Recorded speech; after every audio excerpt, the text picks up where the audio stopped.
Recorded January 6th, 2025. Happy New Year, Ray. Happy New Year, Rodney. Happy New Year, Brody. How's my podcast family doing? Great. Amazing. Cornflakes. How are you? Yeah. How are you, Edward? I am well. I got the gray going on, a little beard here, got a little scratchies going on.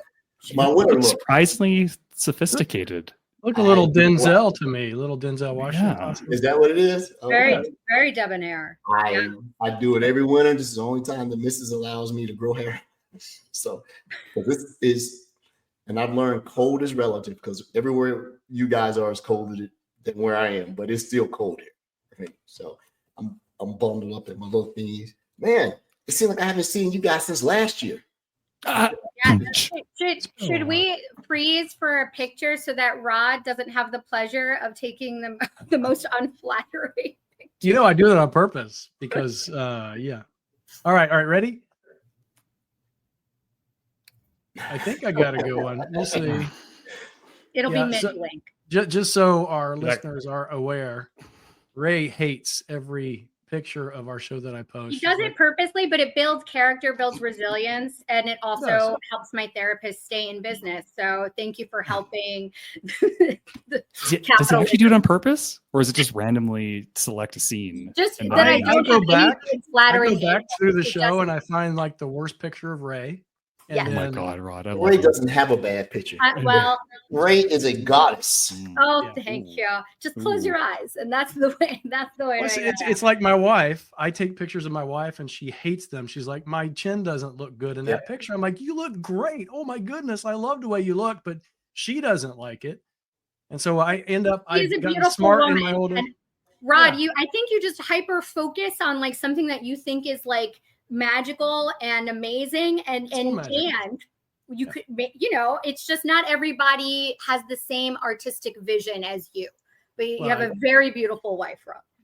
That's a nice way to say and Rod just like taking unflattering pictures. Well, anyway, let's go back to we got Brody talking to the Canadian version of the CIA right now. Ray, how was your holiday? How was my holiday?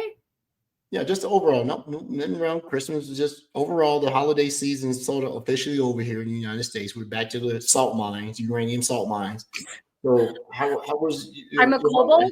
I'm in the cave. I'm mining in the former LARPer. Let's see. It was good. It was fun. My life partner is going to get upset at me if I don't. It was good. I spent it with him. It was like I historically never really celebrated holidays. I've always had some like either a medical crisis or a life crisis. So this is like the first time to have like an adult, like, like, oh, cool, I'm doing fun stuff, right? And I got to spend it with my daughter as well, like, single lady, but I'm not a single lady, but like an independent lady who's divorced. And so it was a very enriching experience.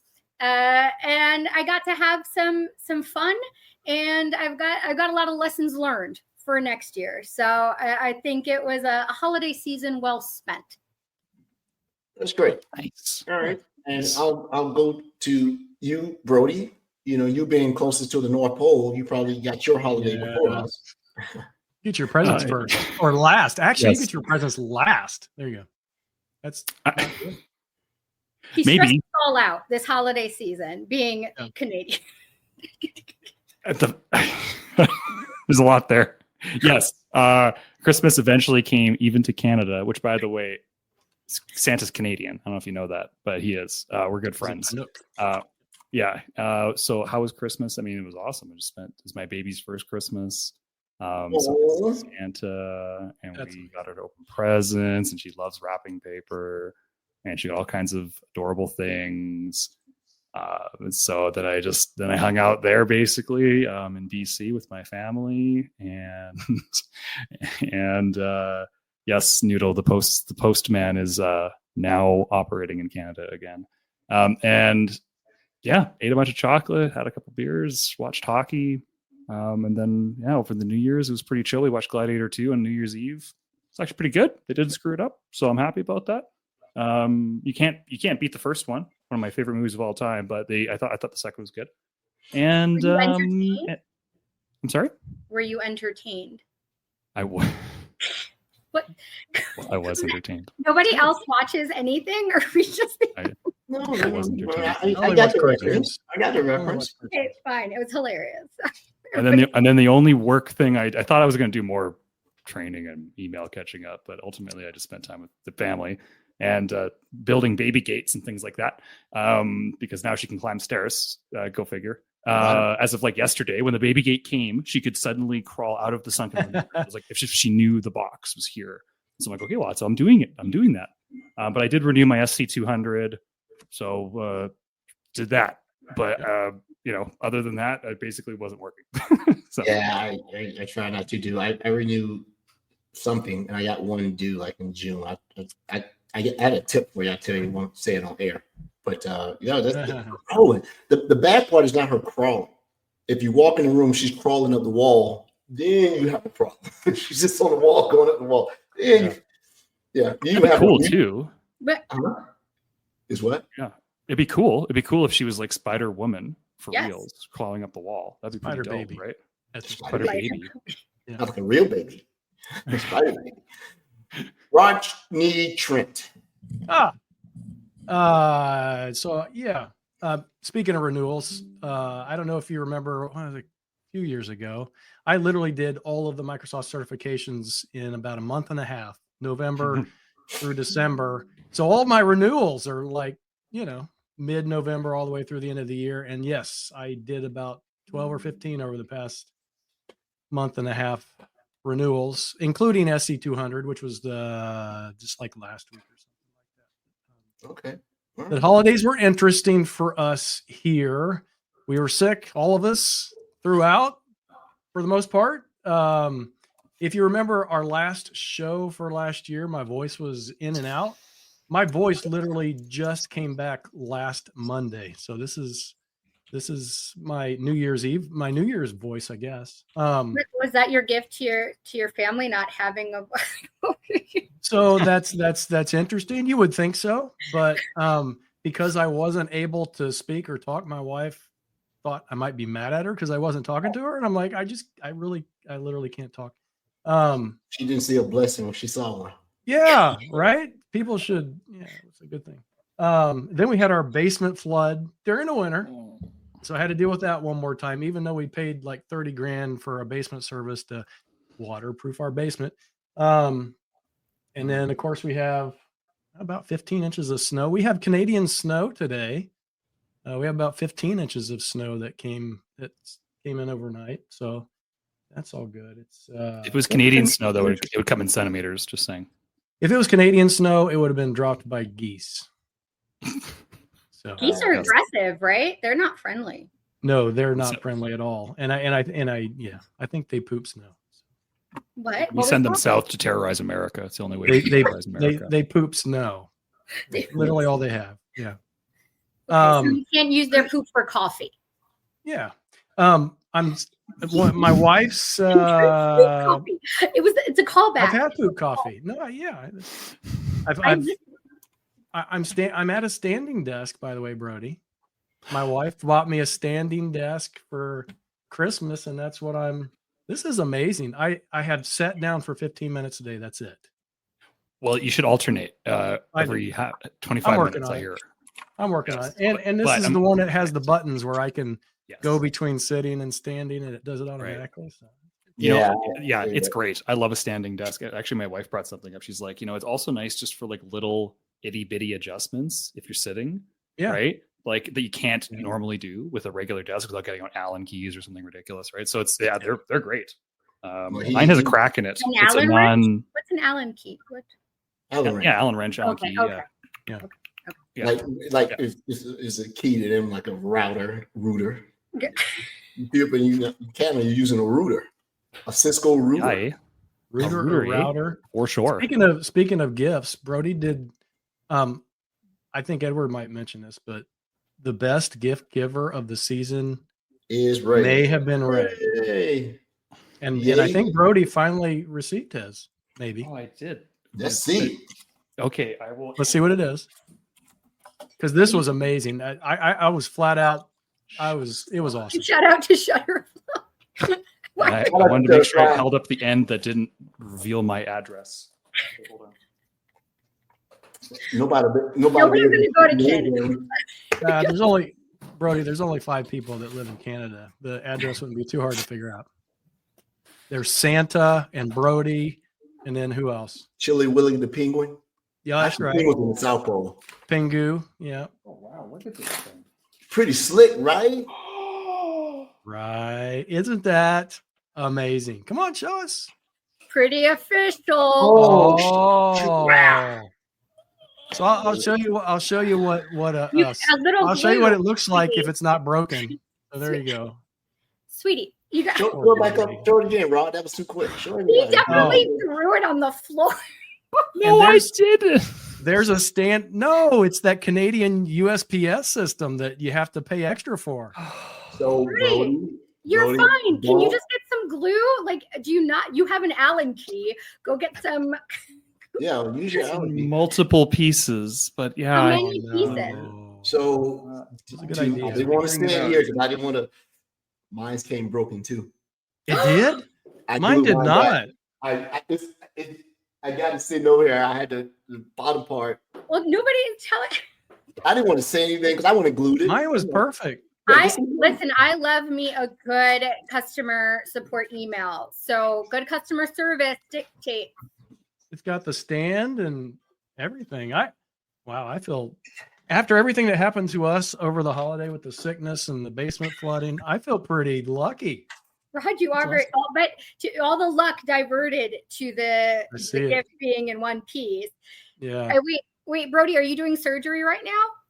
No, I'm very appreciative of what you sent, and I'm just trying to assess the repair potential. I'll deal with it later. Nothing. I got some super glue and some liquid nails. I'm gonna put the Listen, little black piece right there. it's a little craft activity. Okay. Thank you. Wear I some really gloves. appreciate it. It If looks you give me really two, nice, and it's it'll be very like great. me. I'm really grateful. Thank you. I'll be like walking outside now with the 10 commandments of security, right? Please do. Well, Noodle's asking if it's glass. I'm thinking no. It's more like a cemetery headstone material. Right. I just wanted to get us acclimated to, just like it's just little things, right? I am putting this on my grave, by the way. I've already said I do. Yeah, this is great. It is it's ceramic. It's probably like getting a charcuterie plate, so I can eat my prosciutto off of it with my cheese and grapes off of it. Oh yeah, TV dinner. There you go. Do they have charcuterie in Bisbee? Yes. So Okay. if the birds and the bugs are attacking you or crawling in your ear, but yeah. Hey, thank you so much, Ray. This is awesome. It is sitting in a place under my office when you walk in, and I think what we should do is maybe get some of these made to give out to some of our loyal listeners as a raffle, and the way it's shipping, we can just advertise it as a jigsaw puzzle about the time it gets to them. Everybody loves they love a good pastime. We can raffle off pieces of Brody's and then absolutely. Yeah. Yeah, do that. It's like an Indiana. It's like Legend of the Hidden Temple. Like I love this. This is you have a mind for business, Edward. Thank you so much for that. That is very nice and thoughtful of you, Ray. I really appreciate it. It is sitting over there, and these type of things inspire more ideas that we can get swag for our listeners in 2025 as we try to interact with you guys more at some of these events. Mostly me not showing up to stuff, but I love to be able to give these out to someone. Yeah, great. Make it a treasure hunt. Find all the pieces and get the secret thing and get it back. That's it. All right, guys. Hide them around the country. It is 2025. Security doesn't stop. People are getting hacked and all this. And really, man, did you see we to our listeners? I guess we want to say this to you. We forgot all about our listeners here. Happy holidays to everyone who made it through 2024. This is a continuation of us saying thank you and how grateful we are for you guys to take your Monday afternoons or mornings, according to where you are, and join us. I think we got some great stuff for the show this year. There's going to be some themes that we're going to repeat. We're going to try to bring some new flavor to the show. I think what we should also do is try to get more insights and more suggestions from our listeners, whether it be topics, whether it be themes, companies are good at asking you, what you did well. We want to know what we could do better on. So if you guys would do that, I know one of the things we didn't do well on this year, and it's just because we lost one of the best Discord admins out there and moderators, which is Noodle. He's busy now, Noodle. But we got to get better at Discord. We had a lot of traffic inside there. We got to get back to it. We did some things that we thought were going to sort of stick that didn't take off, but that's fine too. We'll continue the things that were successful. Women in Cyber Month will be upon us before you know it. It will be March. You will blink, and it will be March. And then, we want to make sure that as a podcast show that the opportunity for us to get together. We almost got there. I was the one that flaked out and couldn't make it, but we really want to get together to us and get to some events where you see all of us shake your hand, talk. But if anybody of our listeners, any venue of you guys have communicating with us, let us know. What would you like to see? Would you like to have more hard technical topics? Would you like to have a dedicated, show a month where we really bird dog in either as a team here or go find a subject matter expert to do something? Would you like to have a topic every so often off Microsoft slant, right? That we can talk about that and we can find the appropriate person that can talk about it. I mean, we're all doing interesting projects. I know Ray is with her continuing matriculation and as she obtains her master's degree, and she's touching things way outside of Microsoft and cyber, right? So let us know how we can do better. 2025 is the year you know better, you do better. So we're asking you that, right? So how can people let us know, Edward? Send it to our email address. How about that? And what is the email address, Edward? The email address, when you know better, you do better. Microsoft Security. Well, there's also Discord, right? And then there's our LinkedIn channel, but we also have our website where you can actually go and comment on things. Yeah, please leave that in there for us to do. I think we're talking about doing more around certifications. I think that's about to be a huge disruption in the way all companies are doing certifications now. They're starting to be more role-based, more skill-based, more proven-based rather than random memorization. We're going to eventually get Frank Grenberg, co-creator of this podcast, to come on and talk about some of this stuff he can finally talk about as far as examinations and learning. I think he's finishing up a project. And just we'll help you get through the winter months if it's winter where you are. And we'll go from there. I got the Grizzly Adams going on. Scratch the fleas. That's it there. Ray's looking all radiant. Ray's looking radiant. Ron's looking rodorant. Brody's looking brodorant. Ed's looking like deodorant. We're there. We're having a good time. So we'll get it going. But anyway, back to some security stuff. So I'm going through all the emails and stuff, and just instead of going by date, you put like from, so you can just delete the ones that are spam and you go through. And it came on a newscast that a security company local to where I am here in Georgia, in Atlanta particularly, got compromised by Chinese hackers, and by virtue, one of their more important customers was the recipient of a pass-through attack by using their product. Did you guys hear about the hack with Beyond Trust? Yes. Actually, Yes. I heard about it because you shared it, and then I read about it. And of course, first thing I ever do is create a prompt and ask Security Copilot about it. So I did that. I saw the What prompt. did it do? It was the prompt was pretty cool. It gave me stuff, and thanks for the prompt, but it didn't enlighten me more. It made me.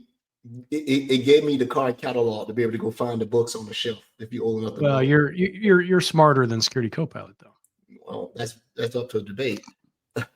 Quote Raj Went at Microsoft. Yeah. So once again, when you're using other people's products and you have a company that's asking you to use a product that provides them remote access for administration, maintenance, whatever else, you gotta be diligent about how you are allowing people to have access, right? And I think the attack vector is getting away for biologically attached user accounts, meaning a human is attached to accounts, so going out to manage identities, APIs that are interacting as though they're users and stuff like that, because there's no scrutiny around those things. And you guys are deep in security as I am, is there and tell me what is the second factor authentication for products like managed identities or OAuth applications that interact on your behalf? Do they have a second layer of authority and not authority of authentication? And I'm not an identity person. We can get mirrored along with somebody else. If you're using a managed identity, and if you old school service account, what is the second factor authentication methodology you use? I'm honestly say I don't know offhand. I'm sure there is. It's had to be out for a while. But if I'm using a managed identity, how do you do it? How is it you just trust this application just because you've given it authority to make a call, do this particular action, and you make a password? Well, doesn't that kind of go back to that whole argument that you have to trust the developer or trust that the developer has developed using secure methods, right? Well, when you start talking about secure development lifestyle, SDLC, right? Secure development lifecycle management, something like that. You're hoping that they are, and part of the first thing is you don't put secrets and tokens inside your embedded configurations. I think almost everybody does that now. I don't think you can do that in Git. If you're using Git Enterprise, it'll you can't anymore. No, yeah, it's right. So I didn't have time to dive into it, but I was wondering, as I have you guys some Christmas presents that I can put in the mail. They're sitting right here. I won a local contest, so I got a bunch of FIDO keys. So I'm gonna say each one of you a FIDO key. Thank you, Edward. That's I'll send you guys one. And they won something. You know how you fill out the things that you could be a one of a FIDO key.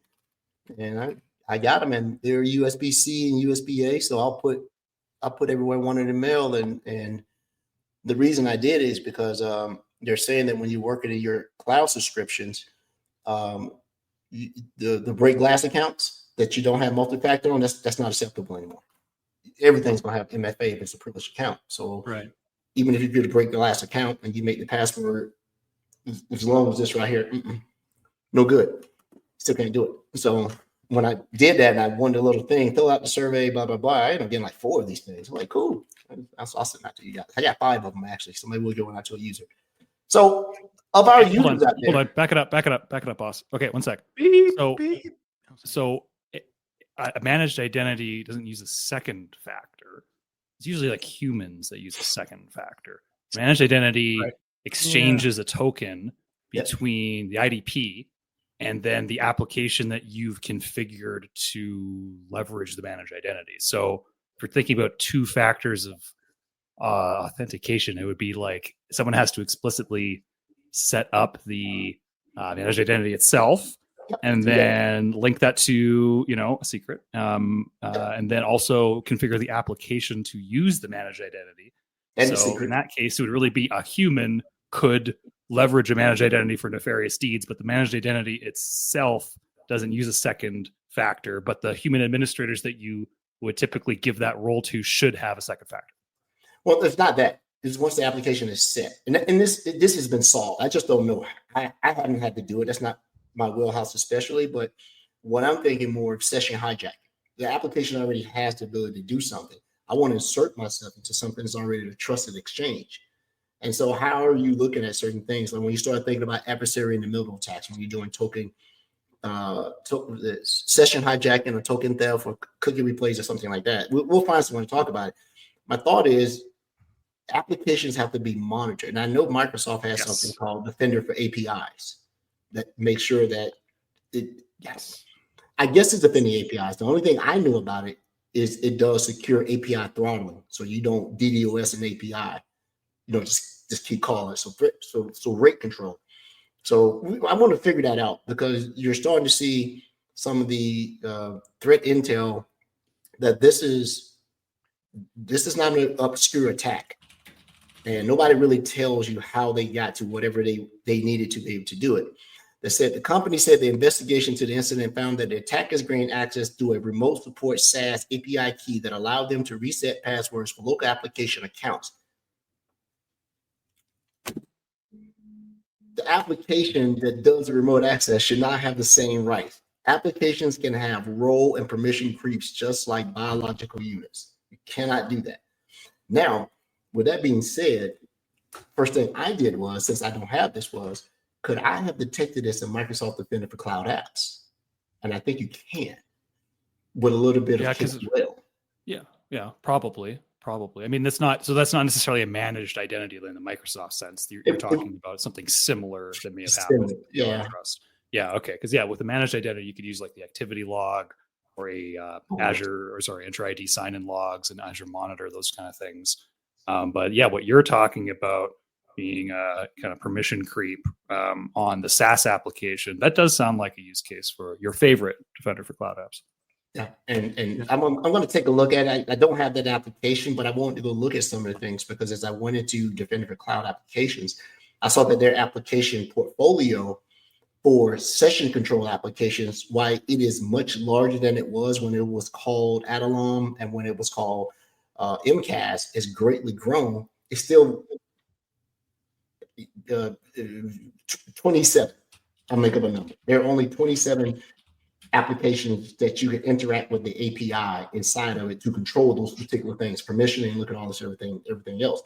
Everything else is just URL inspection that's coming in. So that's why you can see a gazillion applications that it can see, but still those applications are partly self-reporting and or Microsoft is going out and making a deliberate reconnaissance of that particular application to see, does it meet, ISO 27001? Does it meet all these things?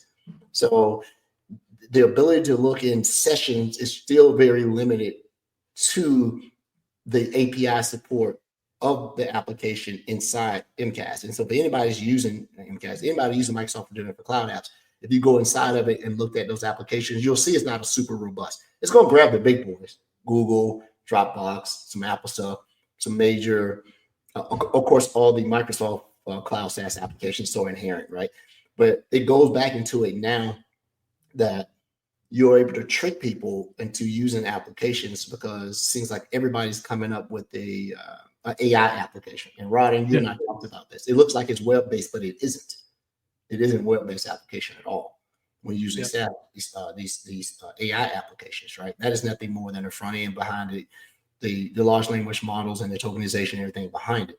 So I just thought it was funny to go look at some of these things, and it was my geek back in coming back into the holidays. But I'm like, whenever I see somebody says remote application and companies are using that to be able to do it, and you're not doing it over a VPN, and it's even more disturbing if it was over a VPN, you got a bigger problem, right? Or so based on that Chinese hack, what do you think? How do you think? Because even in the article it says, has yet to reveal how the key was obtained. Of course, obviously they don't want to tell everybody how it's obtained if it's something stupid.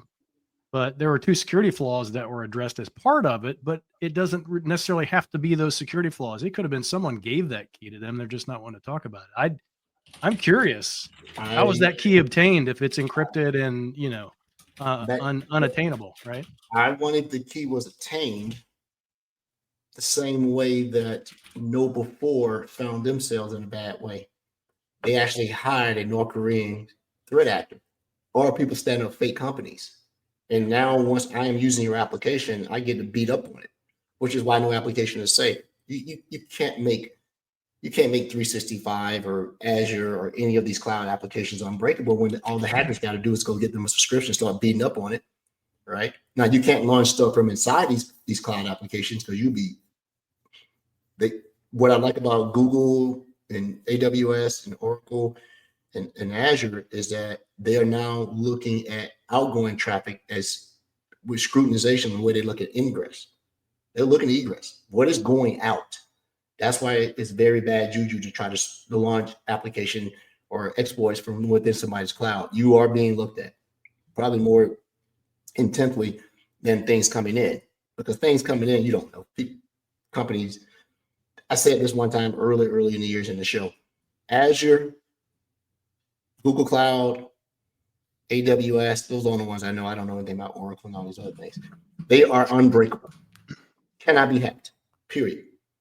Until you start putting workloads in. The minute you start putting workloads in them, they're done, because now you got to deal with human error and things like that, right?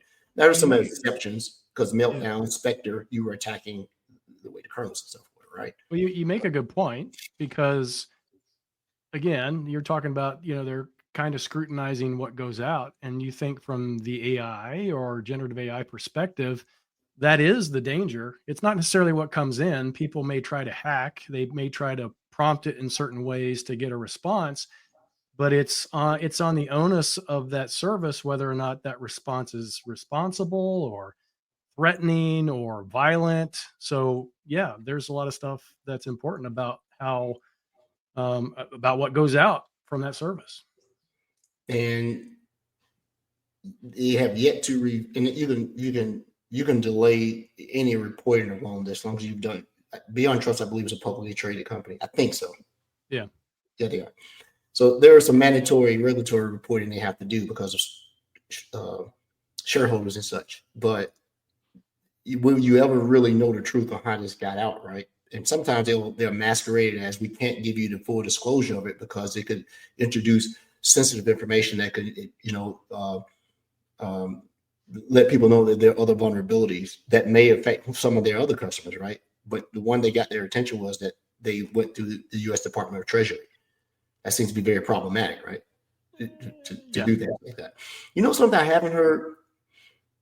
I hear a lot about, and totally off topic, and I'll give it back over. I just thought that was just like, come on, in this day and time, we're still doing this. Have we learned nothing from SolarWinds? Even though I know that was the life cycle and software development thing that they did with that, attacking Orion and some of the other stuff. But how often do you hear about crypto?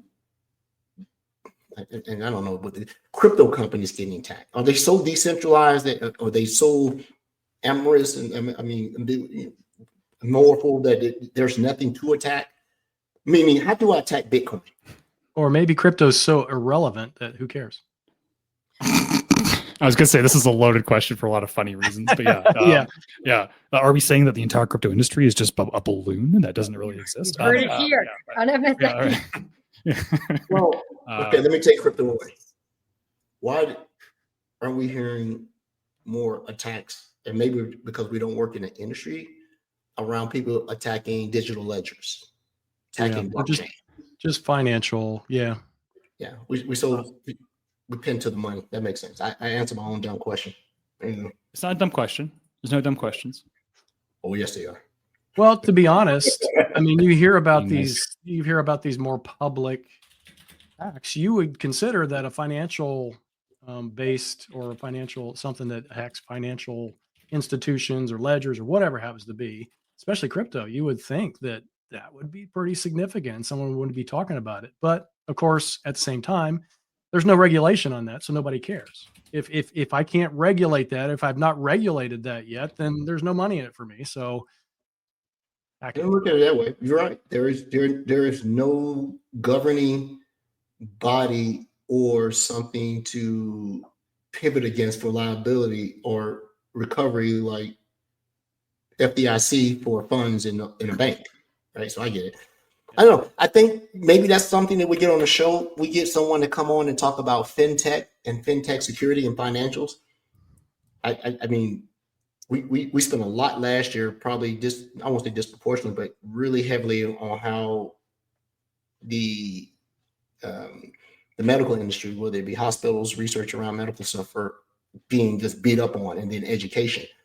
But I love to maybe get a higher up from a financial institution, right? That can talk and say, hey, what do your day-to-day look like? Knowing that you got the money, you got people's money, and what does that stress look like? Because I worked at FSI for a while, and it's stressful, right? And just see that. So maybe that's a good note today.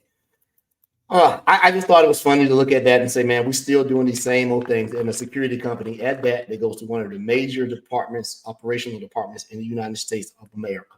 Yeah. And they're doing that. Well, there's a good question, by the way, and it's just kind of opinion based. But do you think that those so-called high-level experience educated organizations with significant budget, we know who those are attacked successfully because of finance, lack of budget, lack of education, lack of skills, laziness, complacency? I'll add that there. What do you think? I think it's all the same. I think it's the same thing as everybody else. I think it could be as little as super admin at help desk gets hacked and people get in, or a fish, or anything, a USB in a parking lot. It's just another organization, right? I mean, I was just looking up some attacks here. Yeah. To Edward's point, I mean, what was it in 2018? BitGrail lost 146 million. In 2020, KuCoin lost 281 million. And incidentally, Edward bought CoinCheck. new monitors about that time. So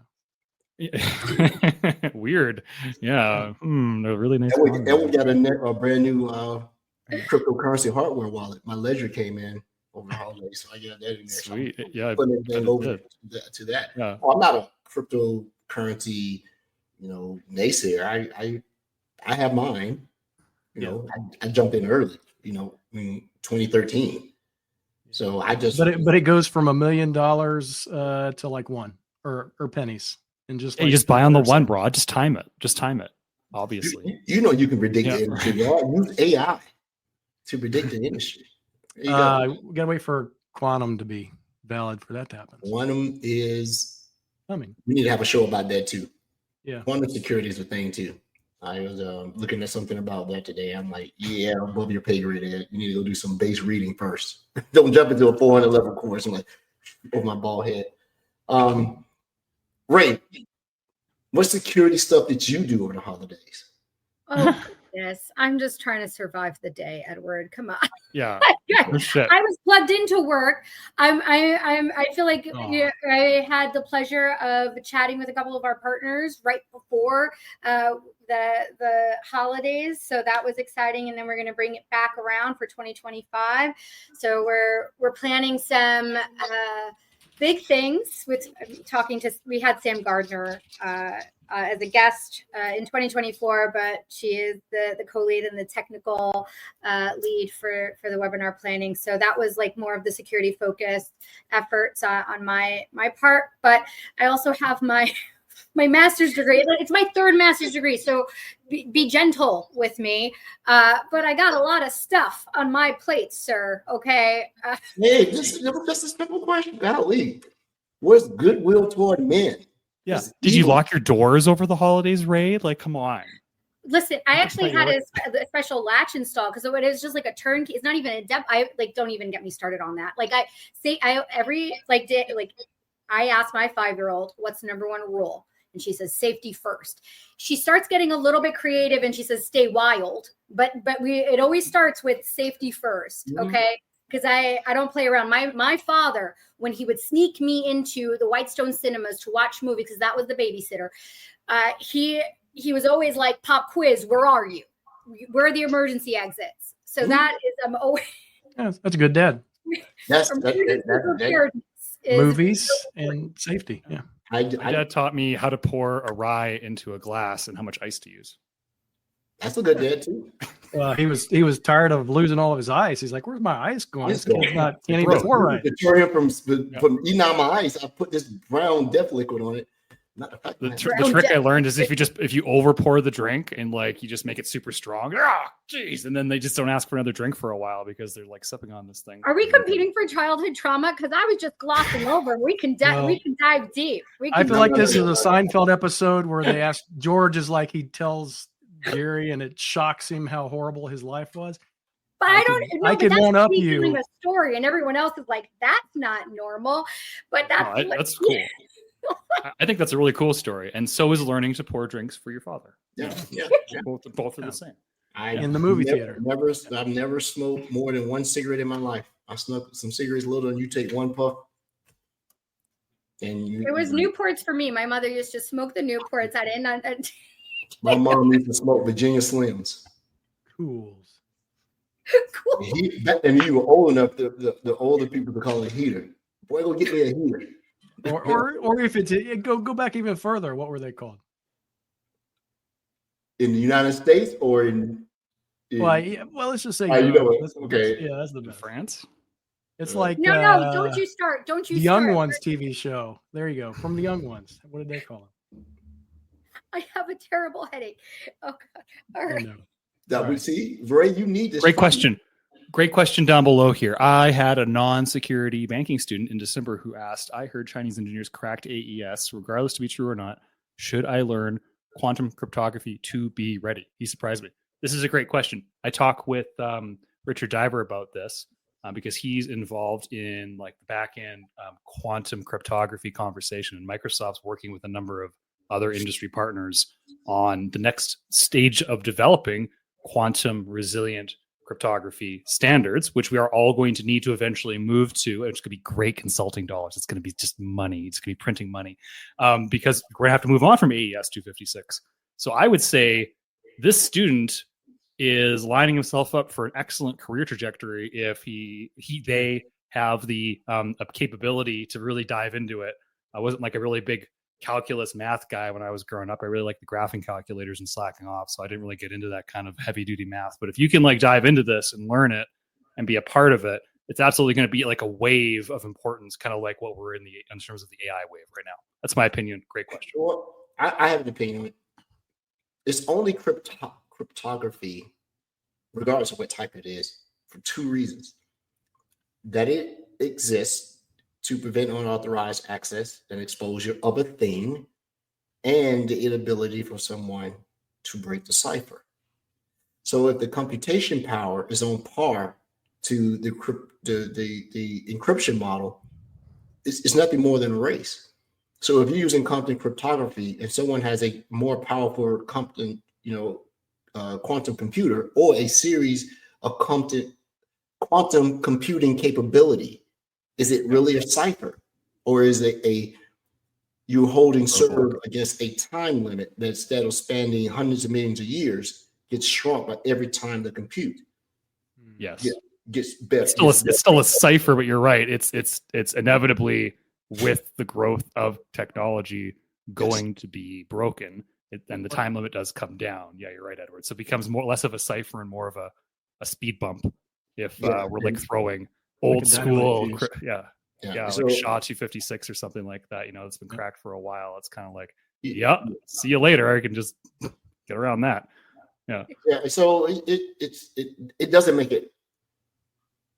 It doesn't make it easier, but I think that artificial intelligence may be the key by helping it create ciphers that are beyond the imagination or the knowledge of what we are trying to create, right? Because one of the things I was geeking out on is biomedical technology and how AI was using to make different, pharmaceutical compounds. But then, for ish and giggle, someone said, "Hey, take this biological weapon and make it 4 times as deadly." And the goddamn AI did it. And some of the humans I never considered that, right? So, when you're creating weapons, no matter how evil you are, there's still a moral consideration of how much you want their skin to boil off or eyes to pop out of their head, where machines do not have that. What did he say? It will not quit. It does not feel emotion. It does not feel pain. It does not quit and do that. So, hey. But anyway, Ray, do you have something you wanted to add on that? Oh no, just the laws of the Terminator universe. I was going to say, though, you just have somebody with a cluster B personality to be in charge of, like, who gets very great. Like, oh, what else could this virus do? How much more lethal could we make it? Humans can do that. It's just not the average run-of-the-mill human that can do it. Whoopsie. Right. I usually think of like, how can I make my laundry more efficient? Not how can I like ruin an entire continent more efficiently. Yeah, it's fair. Yeah. when you look at AI, that it hits the point where it does become Skynet or whatever it may be. What if it protects itself by creating a cipher that its originators can't break? Short of you turning me off, and there's no way you're going to break into whatever is my operating system because I've made the cipher, whatever. I mean, try it. Well, then we need John Connor to roll up in a Humvee loaded with explosives and get down there and deal with that thing. Like just needs to pull the plug. Just needs to pull the plug. Yeah, we got to get down there. Totally. On something that's a little bit less bigger brain, I did come across a really cool website by a guy called the Lazy Admin. When you Google him, he's really good. He wrote a really nice blog, 24 plus tips to secure M365. And there it is. How was that a segue? How was the Skynet Terminator universe, the segue for the. I need to I like to make the constellation. I need to understand. There was Because none. my That's the computer truth. came up There over was here none. from the robot laws and said, stop talking it or else on my other screen. Fair enough. Fair enough. They were like, we know where Ray lives. I'm like, how does it think I You want can to party? Like, what are we?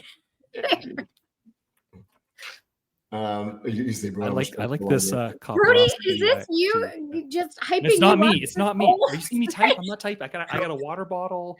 Like that's I'm all. sure I'm just. you've hooked your brain into. This is a great idea, though. I could set up some like rogue AI to like have engaging conversations. You have with a bot only me. farm, like Brody. Yeah, is and it the- only asks questions that I have expertise on. This is brilliant, Ray. This is brilliant. I'm gonna start my own podcast. Yeah, you should do a podcast. You know, that would be the thing. Hold on, let me get on my podcast and post it. Anyway, tell me about the lazy admin site, Edward. So What can I do on that site? Sorry, I put the link in there, and the guy is Rudd, RUDD, and he put this is from bottom half of last year. I'm going through all my tabs as part of my New Year's revolution. To close them finally. And so he had best practices to secure Office 365. And so it makes some assumptions that you can do this all the security features can be enabled without the additional add-on products like Advanced Threat Protection, Defender for Office 365, Entra P1 and P2. That piqued my interest because the way Microsoft sells it is though you can't get these advanced selling security features unless you buy our premium SKU. So he wanted to go to probably, the poor man's admin, SMB companies and stuff like this and say, hey man, I can afford this E5, but I need to secure my stuff best way I can. So he goes in and say, if you bought the basic license, here's some of the things you can do. And I'll throw it in here and hopefully the pasting and stuff goes all right. And it didn't break them up in any type of delimiter, but I'll read them off. And some of these are just, no-brainers if you're logged into the portal with the applicable rights. Enable security defaults. Configure and check multi-factor for users and admins. And we've talked about this on the show, but it's worth rehashing. Create an access admin account, emergency access admin account, but we just talked about that. No more break glass accounts. So it didn't take into account that you need to have some type of multi-factor even on your break glass account, and put it on one of these and set it somewhere. Don't lose this though, right? I comment on that. May I comment on that? Is that okay? I asked the break glass question to Herman Opperman, who's a great friend. Herman, if you're listening, that's awesome. He's a huge identity SME architect in the security group that I work with. And he did an internal presentation on the future of identity, right? Effectively. And I asked him, do you think we can get rid of break glass accounts in the future because of things like Hello for Business and other aspects where we have these reliable second factors? And he said, so from a technology concept, yes, I could see that. But the problem right now is regulatory, where industry requires you to have a break glass stored somewhere. So I agree with the premise of let's get rid of this God account that sits somewhere and it could be a huge liability. But I think industry and the regulations need to catch up to the technological realities. And once those are well understood and well propagated, then we can maybe see the removal of break glass. So that's a loaded but important topic that I'm glad you brought up. Yeah. And I think that those things are still viable because there were stuff like when I did in the military, you had two-person concept. Two people had, both keys in click at the same time, right? But once again, the liability factor is the person. Availability of the person and ability of the person to do the thing and have the thing necessary to do the thing, right? Whether it be a key, the second half of a cipher or a password or whatever else, you're still at the mercy of that. And then if you go to a tertiary person, then you don't solve the problem by giving the tertiary person both sides of it, and you don't solve it by giving it one side of it, because which side do you give? There used to be an old saying in the military: if you have an option of two, it's 50-50-90. 50% chance is this answer, 50% chance is this answer, and 90% chance you're going to get it wrong. And then you do that, right? I'm like, I don't get that. Okay. 50-50-90. Let's go. Assign role-based access control for admins, RBAC. Yep. Enable unified audit log. Bingo. Yep. Enable On alert all the time anyway. Yep. Yep. Enable continuous access evaluation. Ding, ding, ding, ding, ding. Yep. Just like your managed identity, right? Same thing. Like we need to constantly be reevaluating access, regardless if it's human access or machine access. Yep. Enable Azure portal inactivity timeout. Yes. Oh yeah, that's actually a good one that I think a lot of businesses sleep on, is actually having a timeout. I've worked with, no names, some customers, and I swear I show up like a week later and I could just open my laptop and it could just be holding on to that session without me having to relog in. I'm like, guys, like you got to have a timeout here. Like this is silly. So good call on that one. Enable preset security policies in Exchange Online. Yep. Enable external email tagging. That one is important. Yeah. Tagging and labeling is an onerous job for those in compliance. Make it less onerous by having a default tag that you can then go back and search against to see the relevance of that tag. So rather than trying to make it financial, this or that, tag it with something. Don't leave it untagged. Tag is something that I'm going to go back and evaluate, right? And then this is a great way to have junior personnel earn their stripes. Hey, your job is to go in, look at our compliance policies and do your first pass at tagging this particular piece of correspondence and stuff like that, right? Bro, you came up through the ranks. I did that. Hard, right? It's hard. It's almost impossible to so definitely the answer to your question is it's hard. And I would say, and Microsoft did this with the Secure Future Initiative, is that we've automatically tagged everything at a certain level of security now, a default level, right? And now you have to justify increasing or decreasing it. And I think that's what it needs to be, because you can't rely on humans to take an untagged email and be like, gee, this should really be tagged financial, because they're not going to do it because we're humans, right? We're going to slack off. We're like, oh, what's on the game? What's on the TV? Like, I don't know. I got to go. I'm not tagging all this stuff. Why do I have to do this? So it's better to automate and then override with justification, I think. So that's an important one. And if you're in compliance, there are techniques about using likeness that you can compare a document to a previous document and say, based on a certain amount of certainty, the way this document is constructed, it should be tagged as this, right? And you're more versed in this, but it's also another technique that was pretty good by saying that look at the way the document was created or the way the document was shared or transversed your environment, and saying that these type of documents generally go through this particular place, it's in this location. When I used to do AIP, when I used to do compliance, we use the AIP scanner. You can scan those things and you put certain documents in certain repositories. By virtue of the way it's set, that means that it had a default classification because it's set right there. You move it out, it changes, you move it in, it doesn't. Let's quickly go through the other ones. These are sort of no-brainers. Block legacy authentication protocols. Yep. Block SharePoint legacy authentication. Yep.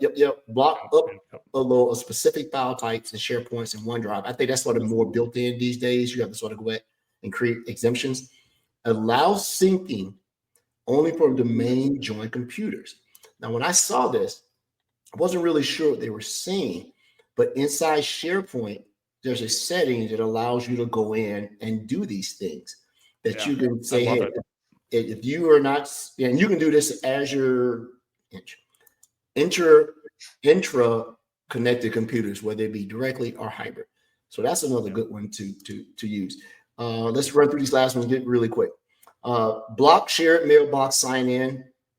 Oh yeah, that's a classic one. Yeah, you should have done that in the 90s. Yeah, 100%. Yeah. Block auto forwarding to external domains. Yes. This is very important because you have your chief of staffs and your executive assistants and everybody else, they do this because sometimes the executive says, I want you to send this to my personal account or whatever else. It's a recipe for disaster, right? That's just from a compliance and oversight. And make sure you monitor when someone turns it on, not just block it, because admins are notorious for breaking their own rules. We've all done it. Doesn't apply to me because nobody's going to break my account. I'm the admin. Yeah. I never make any mistakes personally. Here's another one that led to all type of headaches over the last 2 years. Block user consent applications. Go into 365 and do not allow users to allow consent. Turn it off. Classic. Yep. That leads to OAuth attacks, right? Block access to the Azure, user access to the Azure portal. Yes. How many people have people that work in your environment? They have a 365 account and they can go to your domain suffix and try to log into Azure. They may not have access to anything, but now they're in your Azure product. And don't allow people to go and register domains up under your company Oh, that's suffix. a big one. That's a huge one. Yeah, like an unsung one. Yeah. Yes. Massive problem. Yeah. Yeah. I saw a big company that sells nails, wood, and stuff like that allow people to go and start registering subdomains up under their domain Not good. in the lab because they were doing lab work. Luckily, Of they were course. people who were just doing lab work. Block guest can invite. I'm sorry. Block guests can invite access. Yes. Do not allow your guests to invite people into your meetings and do all this other stuff. They don't need to do that. And I think that's sort of antiquated because if you're really doing B2B and B2C and you're doing external identities, it sort of makes you do that now. You have to put in trusted domains to be able to do this and put those in there. I've seen that, and I think Merle did a blog on that. Big shout out to you, Merle, our intro expert over in Sydney. And here's the last few. Block anonymous users can join a meeting. Yes, because if I can get in your meeting and dump something in Teams and you click on it and you don't have an EDR and you're an idiot. Idiot. Don't have an EDR. Yeah. Block third party apps. That should be a talk pun. I like the title. That's I love not a that. presentation. Idiot. Yeah. You're an idiot if you don't have an EDR. Blank and love Block third party apps and Teams. I don't know about that, man. You should restrict apps regardless if it's Teams or on a laptop. I have experienced 0 valuable apps in Teams ever. Come on, there's like 1,400 different polling apps. Come on, right? Yeah. And it says in the last four: limit external sharing in SharePoint. Duh. Yeah. User password policies. That could be a topic because if you're looking at the latest NIST and some of the people that wrote the book around passwords, they're saying the biggest thing is don't let passwords expire. Create one, use multi-factor, and never let, because people write stuff down on sticky notes. Wasn't the rule back in the day? It's like every 90 days, and now what we should all be doing is getting rid of passwords. But yes, forcing people to change passwords all the time is some organizations still abide by that. Yeah. And it's old school thinking. Yeah, totally. The last two are probably the most super important because the way that these particular exports are used, the technology is just ubiquitous. It's everywhere. You won't get out of it, and it's never been a secure communication medium. Email. Here are the last two. Configure SPF, DKIM, and DMARC around your mail system. Yeah. It is still to this day seems to be an obscure topic that people are, well, I don't know how. If you go to your SPF records, it's non-secure, and you got any inside of it without any validation of the sender. You don't have your DKIM or DMARC, which is around, signatures from a transport level to your email environment. If you got that done by now, there are tools that automatically do it for you. You just need the rights, right? And do some email filtering. Mimecast is good. Microsoft Defender for Office is okay. And then you have Proofpoint, right? These guys, but it's hard because nobody wants their email disrupted. Now here's the last one. This one I'm going to take with 2 grains of salt and a pinch of pepper. Corporate branding of the login page. Good. That, to me, seems to be the thing that I would not do and use as a security mechanism. Well, yes, corporate branding. Well, how many phishing attacks that the branding place that it redirects you looks so much like the real? Down and replicate. But then also how many attacks just mimic the default Azure page? True. But what I'm saying that I wouldn't have put that out there by making that a security mechanism because me seeing that you go to the Microsoft Security Insights place, if we were asking for you to log in, how many web crawls out there can I make it? And I can make it to the point where it's going to be very hard to discern. And what you do is I get you to put your password in and I get you to create a multi-factor process. Sure. You get the authentication. You go, what the hell? I'm not trying to log in, but I've accomplished what I needed to do. I wanted your credentials. So now that I've got your credentials, I redirect you back to your real page. Now I have that, and I'm building up my password black file to then start seeing what other places you're using this password that you're not using multi-factor. And then I started going through all the banks, and I started going through all the other social media sites to see if you have it turned on there and see if I get a hit. So corporate branding of the website, yes, is a good administrative thing to do. I don't think it's a security thing to do because you can. When I used to write exploits around doing that type of stuff, you'd be surprised how many people would fall for the Chick-fil-A login page, especially since you get a free cookie, right, or a biscuit or something. They put it in there. But hey, the list is really good. If you click on the links inside of here, it'll take you to the exact configuration of these particular ones. Settings in your environment, your mileage may vary, but this is. I wanted to start the year off on some of the very basic things, and I saw that and I was like, "This is you do these things, you're going to be good." So and if you're not doing those exchange things already, slap yourself upside the head and go get somebody to do that for you tomorrow, because like all that stuff you should have had done since like 2001 or earlier. Is it? Yeah, anyway, yes, you're right. We'll cut a little slack. We'll say everybody should have had this done since 2015. Right. You ain't got to know since 2015. Yeah. Okay. Secure your exchange, please. Secure your exchange. Get off exchange on-prem. And Lotus Notes. And I guess Domino. I like Lotus Notes though. It's so word perfect. I actually helped a buddy out, and they were still using Exchange on-prem, and they were still using a SMTPF relay and a fax relay. I saw it. I'm like, this can't be real. Like, they still do it for some old processes, some old customers, right? I'm like, okay. Luckily, they had a very small set of users who had to use that, and the service accounts were as secure as you could make them, I guess. But they had a problem with it, and it felt good. On another note, I was working with my Cisco Meraki. We haven't heard this in a while, right? Wasted 2.5 hours of my life troubleshooting what I thought was a bad port in my wall coming from my Cisco 2960 Catalyst switch, that it wouldn't pass traffic. All the link lights up. So here I am, tearing open my wall, pulling out the port, getting my punch down block, going white with green, yellow. I'm on the 8 pairs and doing all of this stuff. Got online and looked at, still not working. Man, I got link lights. I'm going downstairs to my data center. Get my neighbor over, who's a networking guy from Nokia. He's over here helping out. My wife's like, didn't you do this years ago? You don't know what you're doing? We're down there. We're on the phone. He's in my data center. I'm up here. All right, you got a link light. What did the texter say? Come to find out, on my Cisco Meraki core switch, I forget which one it is, the uplink port was bad. How many times do you see a single port go bad? Very rarely. Generally, the whole switch fabric, the backplane goes bad. How old is that? Huh? How old is the Meraki? 3 years.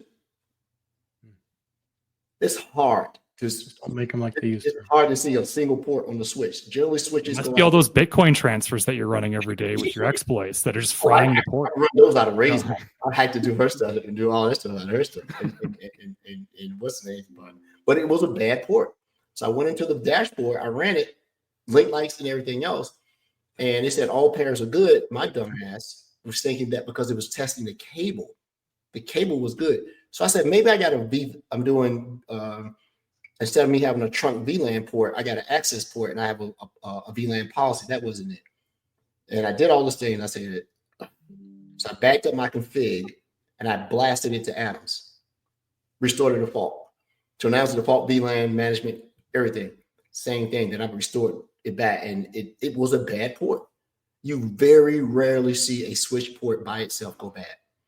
I was going to ask what color your Ethernet cable was, because that's really what I think is the most important. I thought that was the thing too. So yeah. Like red's the fastest. We always know that red's the fastest. So if another port goes bad, I still have 6 months warranty, so I may just exercise the warranty and get it. But switch ports, no matter whether you buy a D-Link or a Cisco or a Juniper, switch ports don't go bad singly.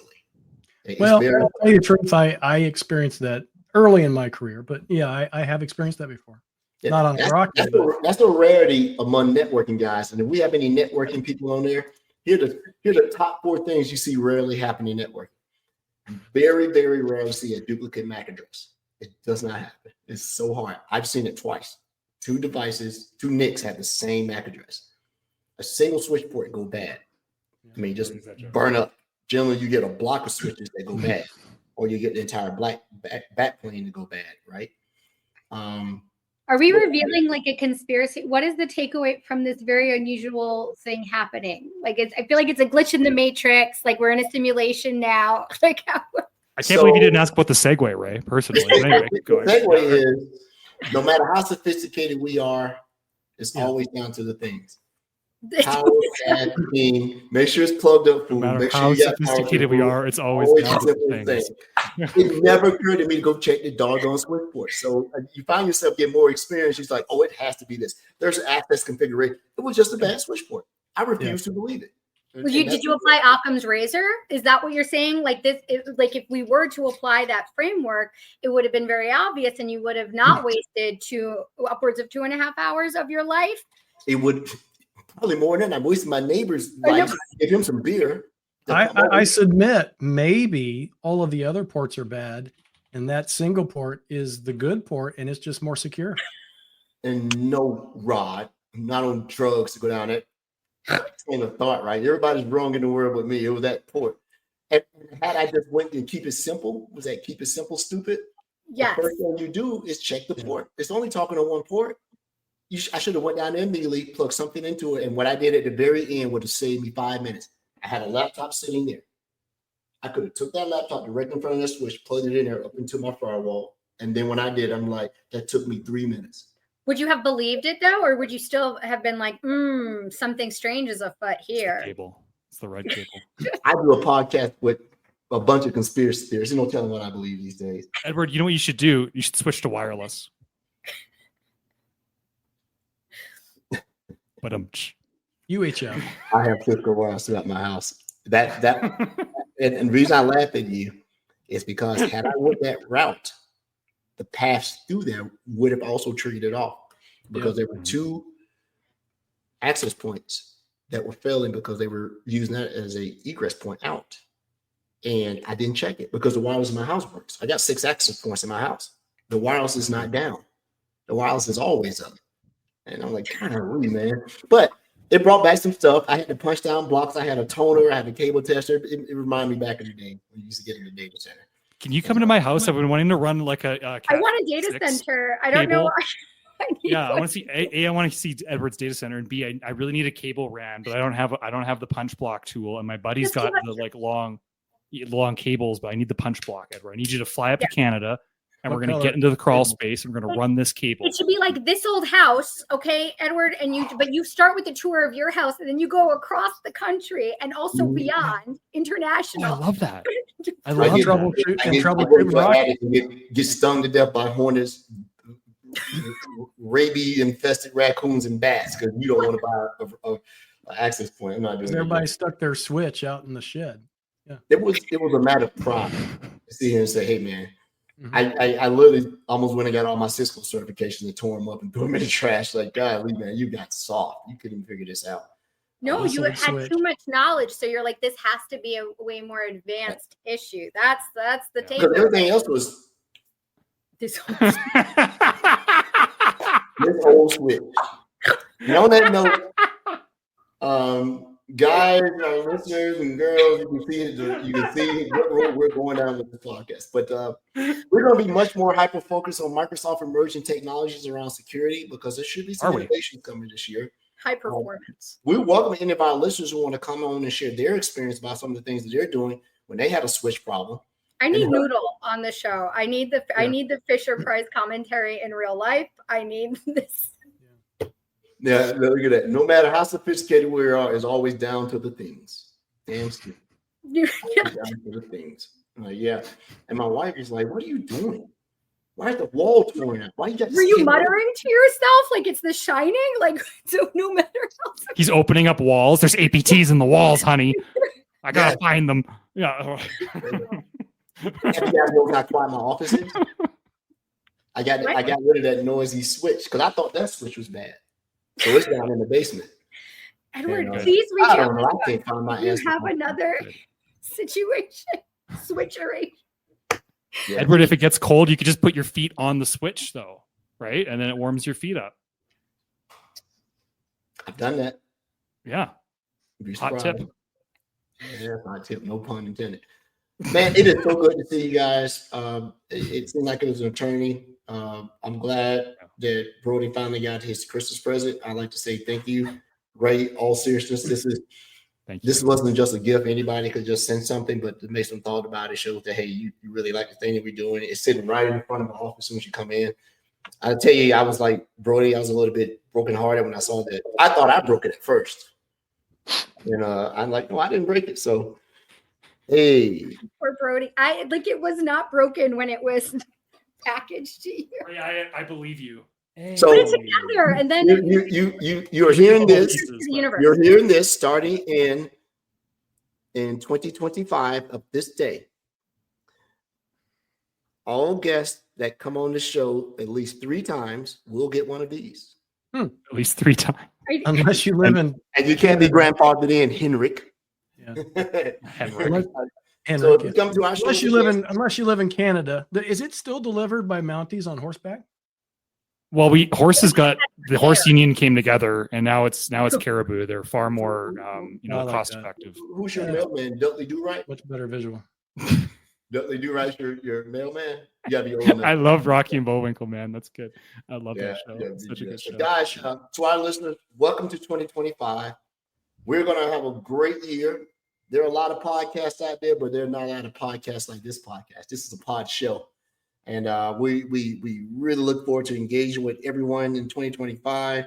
We'll let the technology take us where it is. If you have a switch story of a story how you lost 2 hours of your life when the thing was only unplugged, let us know. We'll send you a compilation gift, right? Yeah. We'll send you a beer to drown your tears in, and that'll be it. In fact, everybody, if you could send us a picture of your dusty old Switch at your workplace or at your home, we will showcase them and we will comment on our favorites in the weeks to come. Noosa, can we get off Fisher Price in 2025? I don't know. I'm still using the Etch-a-Sketch, so with all the stuff down there. I'm looking forward to 2025. Send your ideas, send your recommendations, send your likes, send your dislikes. Go to the website, put it in. We're gonna have fun this year. Dress up, come on. We're gonna do some good stuff. Let's have a Valentine's Day. Wear clothes if you're gonna come on. Definitely. But we're just gonna show love to everybody, right? From the waist up. We're gonna show love if you're clothed. Yes. Yeah. And we'll be back next week on Monday, 5 p.m. Eastern Standard Time. And Ali, that's been a good time, man. Let's do it. Yeah, Edward, it was just a joy listening to you talk for 35 minutes. Man. I loved really it. I missed you so much, Edward. And yeah, thank you. I had so much I wanted to say because nobody talked to me over the holidays. You're looking at ports. Looking at ports.